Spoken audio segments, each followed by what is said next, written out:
I'm going to talk to you about the biggest surah of the Quran. That's what I'm going to talk to you about first. The biggest surah of the Quran. Now what is it, folks?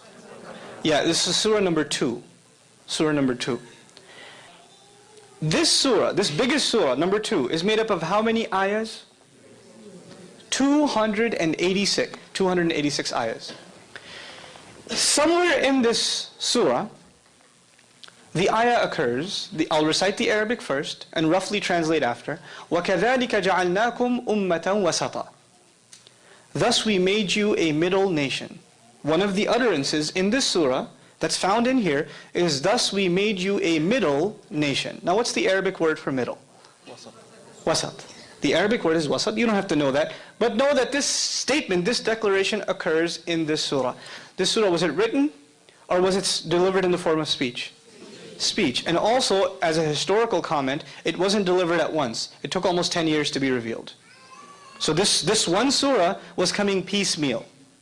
And while it was coming down, pieces of other surahs were also being revealed. And the messenger would instruct his companions, these ayahs belong to this surah and those ayahs belong to that surah. But when the whole thing is said and done, Baqarah, the second surah, is made up of 286. And in ayah number, listen to this carefully now, in ayah number 143, the Lord says, we made you a middle nation.